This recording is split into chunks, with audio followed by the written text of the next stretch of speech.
You're watching South Asia Newsline, and here are the top stories we are tracking for you on Monday, the 26th of August. PM Modi hails creation of 5 new Ladakh districts, calls it major step towards better governance. 39 people killed in 2 separate attacks by gunmen in Pakistan's Balochistan.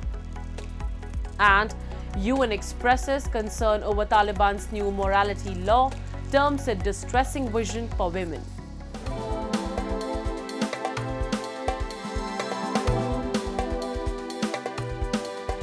And now for all the details. Hours after the Home Ministry announced 5 districts within the Union Territory Ladakh, Indian Prime Minister Narendra Modi hailed the move and called it a big step towards the better governance and prosperity in the region. The newly established districts Zanskar, Dras, Sham, Nubra and Changthang aims to bring governance and development directly to the people's doorsteps, ensuring that benefits of progress reach every corner of the remote and diverse landscape. In a post on X, Modi said the new districts will now receive more focused attention, bringing services and opportunities even closer to the people. According to the official website of the Ladakh administration, so far 2 districts made up the Union Territory, Leh and Kargil. The decision was taken almost 5 years after Ladakh was established as a Union Territory of India in 2019, following the passage of the Jammu-Kashmir Reorganization Act. Moving on, as many as 39 people lost their lives on Sunday in 2 separate attacks on police stations, railway lines and vehicles on highway by gunmen in Pakistan's Balochistan province. The gunmen forced people off buses, good trucks on a major highway and shot them after checking their identities. Militants also targeted police and security stations in the sprawling province, officials said, one of which killed at least 10 people. Baloch Liberation Army has taken responsibility for the attack. The group have fought a decades-long ethnic insurgency to demand the secession of the resource-rich southwestern province, home to a number of major China-led projects, including a strategic port and a gold and copper mine. Pakistan government has condemned the attacks and vowed that security forces would retaliate and bring those responsible to justice. Meanwhile, activists in Pakistan-occupied Jammu and Kashmir held a political convention this past weekend where they shed light on a range of issues from human rights violations to the alleged exploitation of their region as a breeding ground for terrorism. A report. The United Kashmir People's National Party held its 2-day-long annual Central Convention this past weekend in Kotli, highlighting several issues including human rights violations, development challenges in the region, and the misuse of the territory for breeding terrorists.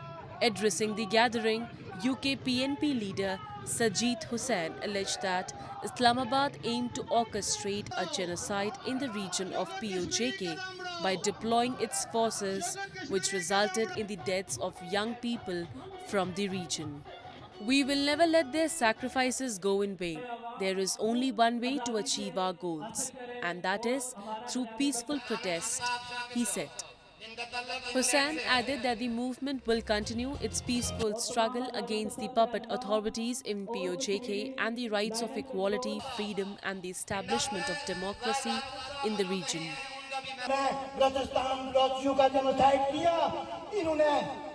पश्तूनों का genocide किया, इन्होंने सिंधियों का genocide किया और बिला आखिर ये आप ऐसे जम्मू कश्मीर के बाशिंदों का जेनोसाइड करना चाहते थे। इन्होंने यहाँ पे 80 की जलगार की, इन्होंने यहाँ पे 20 की जलगार की, इन्होंने यहाँ पे जो वो रेंजर्स का दावा बोला और उस रेंजर्स के दावे के नतीजे में हमारे जो है वो 3 नौजवान शहीद हुए। मैं उनको खराजे तहसीन पेश करता हूँ, उनकी कुर्बानी रायगा नहीं जाएगी। नेशनल पार्टी अजीम आदर्शों के लिए, आज़ादी के लिए, जमहूरियत के लिए, मुसावात के लिए, आपके हुकूक के लिए जदोजहद कर रही है। हमारी सियासी जदोजहद है, हमारी जो है वो डिप्लोमेटिक जदोजहद है। There has been growing unrest in PoJK in recent months, with people angry over issues like load shedding, unfair taxes, and the wheat crisis. But Islamabad has continued to ignore their plight. Activists have long alleged that residents of the region have been at the receiving end of discriminatory policies from Pakistan, which has failed to provide even basic facilities for them. Moving on, the United Nations Assistance Mission in Afghanistan, UNAMA, has expressed concern after the Taliban, the de facto rulers of Afghanistan, formally codified a lengthy set of rules governing morality in the country. In a statement, Rosa Otunbayeva, head of UNAMA, said the latest rules extend the already intolerable restrictions on the rights of Afghan women and girls. The Afghan people deserve much better than being threatened or jailed if they happen to be late for prayers, glance at a member of the opposite sex who is not a family member, or possess a photo of a loved one, she added. The statement further noted that restricting the rights of the Afghan people and holding them in constant fear will make it difficult for the international community, which seeks to see Afghanistan on the path to peace and prosperity, to engage with the de facto authorities. Last week, the Taliban imposed strict laws ranging from requiring women to cover their faces and men to grow beards to banning car drivers from playing music.